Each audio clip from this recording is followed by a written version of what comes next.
ఆ రోజుల్లో వెంకటేశ్వర స్వామి వారు మాట్లాడేవారు. తొండమాన్ చక్రవర్తి మీద కోపం వచ్చాక మానేశారు మాట్లాడడం. అందుకని ఒక రోజున అనంతాచార్యులు వారు కూర్చుని పువ్వులు కడుతున్నారు. కట్టుకుంటుంటే వెంకటేశ్వర స్వామి వారు అర్చక స్వామిని ఇవన్నీ నేను చెప్పేవి పుక్కిట పురాణం అనుకుంటున్నారేమో, పరమయథార్థం అనడానికి సాక్ష్యాలున్నాయి తిరుమలలో. ఆయన పువ్వులు కడుతుంటే ఈయన నిష్ఠ ఎంతో చూద్దాం అనుకున్నారు వెంకటేశ్వర స్వామి. అర్చకుల్ని పిలిచి అనంతాచార్యుల్ని అర్జెంటుగా రమ్మంటున్నానని చెప్పు, వెళ్ళి కబురు చెప్పన్నారు. అర్చకులు వెళ్ళి అనంతాచార్యులు నీతో మాట్లాడాలట వెంకటేశ్వర స్వామి వారిని నేను రమ్మంటున్నారన్నారు. ఈయన హాయిగా ఒక బాసుం పెట్టేసుకుని ఆ పువ్వులు కట్టుకుంటున్నారు.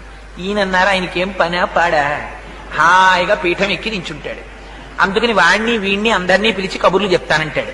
నేను ఒక్క అరగంట ఆలస్యం అయిందా ఈ మొగ్గలు బాగా విచ్చుకుపోయి రేఖలు ఉడిపోతాయి. అప్పుడు ముట్టుకుని కడితే రేఖలు ఉడిపోతాయి, అందం ఉండదు. అందుకని నేను మా గురువు గారు రామానుజాచార్యుల వారికి ప్రమాణం చేసి వచ్చాను, మంచి పూలదండలు కట్టి వెంకటేశ్వర స్వామి వారికి సమర్పిస్తానని. అందుకని ఇప్పుడు రాను, నాకు కుదరదన్నానని చెప్పన్నారు. అంటే అర్చకులు అలాగే వెళ్ళి చెప్పారు, ఆయన రారటండి ఇప్పుడు. అంటే ఏం చేస్తున్నాడన్నారు. మీకు పూలదండలు కడుతున్నట్ట, మొగ్గలు పాడైపోతాయిట, ఆయనకేం పనా పాడా అన్నాడండి అన్నారు.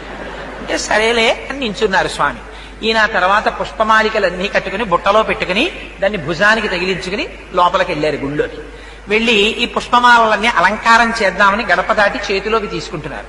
వెంకటేశ్వర స్వామి వారు మూతి ముడుచుకుని అన్నారు, పుష్పమాలలు మాత్రం పట్టుకొచ్చేస్తావు, అలంకారం చేసేస్తావు, కబురు చేస్తే చాలా పనిలో ఉన్నాను, పనా పాడా రమ్మంటాడన్నావుట, ఎందుకు వచ్చావు నాకు అక్కర్లేదు, నీ పుష్పమాలలో పట్టుకుపోవాలి. అంటే ఆయన అన్నారు, నువ్వు పుచ్చుకోకపోతే మానేయి, నాకు అనవసరం. మా గురువు గారికి నేను ప్రమాణం చేశాను పుష్పమాలికలు నీకు సమర్పిస్తానని, కట్టేస్తాను తెచ్చేస్తాను, ఇక్కడ ఉన్న తలుపు గొళ్ళానికి తగిలించి వెళ్ళిపోతాను, నువ్వు వేసుకోకపో నాకు అనవసరం, నా మాట నేను చేసుకుంటానన్నారు.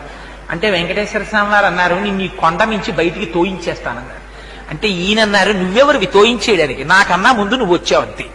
ఇక్కడ నువ్వు 100 గజాల స్థలం వరాహస్వామి దగ్గర పుచ్చుకున్నావు, నేను మా గురువు గారి మాట ప్రకారం ఇప్పటికీ ఏటీసీ కాటేజెస్ అంటే అనంతాల్వార్ ట్యాంక్ కాటేజెస్ అవే, నేను చెరువు తవ్వి నువ్వు పూలు కట్టడానికి వచ్చాను. మిగిలిన వాళ్ళకి భగవంతుడు ఉంటాడేమో, నాకు భగవంతుడు రామానుజాచార్యుల వారి, నాకు గురువు, నాది మధుర కవి కైంకర్యం అన్నారు. మధుర కవి నమ్మాళ్వారులనే పూజించేవారు, నమ్మాళ్వారులు వారి గురువు గారు, నమ్మాళ్వారుల్లోనే భగవంతుడిని చూసేవారు. అలా నాకు కూడా మా గురువు గారైనటువంటి రామానుజులే సమస్తం. ఆయనకి మాట ఇచ్చాను, నువ్వు వేసుకుంటే వేసుకోవాలి, అతే మానే, ఇదిగో ఈ పూలదండలు తీసుకెళ్లి తలుపు గొళ్ళానికి పెట్టేస్తున్నానని వెళ్ళిపోతున్నారు.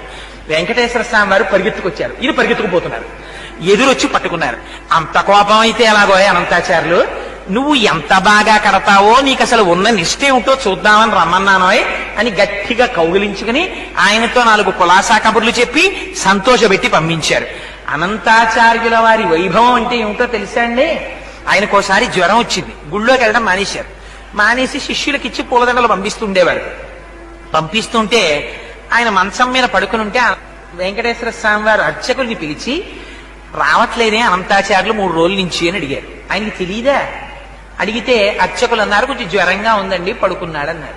మీరు వెళ్ళి అడగండి, జ్వరం తగ్గకపోతే వెంకటేశ్వర స్వామి వారు డాక్టర్లని పంపిస్తారట, వైద్యుల్ని, తగ్గిందా లేదా ఇంకా ఎక్కువగా ఉంటోందా అడిగి రమ్మన్నాడని అడిగిరండి అన్నారు. అర్చకులు వెళ్ళి అడిగారు. ఎంత కోపం వచ్చిందో తెలుసా అండి అనంతాచార్యుల వారికి. మీరు చదవాలి ఎప్పుడైనా, అనంతాచార్య దివ్య పురుష వైభవము అని ప్రత్యేక పుస్తకం ఉంది. అందులో దాన్ని సంస్కృతంలోనూ ద్రవిడ భాషలోనూ ఉంటే దాన్ని తర్జుమా చేశారు. అందులో అని అడిగితే ఆయన కోపం వచ్చి అన్నారు, చాలా ఎంత దయాళు అయ్యా మీ ప్రభు, ఐశ్వర్యవంతులతో సంధ్యావందనం చేయించేవాడు మీ ప్రభు, వెళ్ళి రమ్మనన్నారు. అంటే వాళ్ళు వెళ్ళి ఇదే మాట చెప్పారు. అసలు మూతి ముడుచుకుని మీ మీద విసుక్కుంటున్నాడండి, నాకు వైద్యుల్ని పంపిస్తాడా, అబ్బో అంత ఖాళీ దొరికింది ఏమిటి ఆయనకి, ఐశ్వర్యవంతులకి సంధ్యావందనం చేయించేవాడు, ఆయన నాకెందుకులే సేవ చేయడం అన్నారండి అన్నారు. అంటే వెంకటేశ్వర స్వామి వారు తనే బయలుదేరి వచ్చారు. వచ్చి ఏమో అనంతాచార్యులు అనారోగ్యం తగ్గిందా అన్నారు. ఇటువైపు నుంచి అటువైపు తిరిగి పడుకున్నారు. ఆయన మాట్లాడకపోతే ఆయనే పాపం బల్ల లాక్కుని వెంకటేశ్వర స్వామి వారు కూర్చున్నారు. ఇవన్నీ యథార్థంగా జరిగిన సంఘటనలు.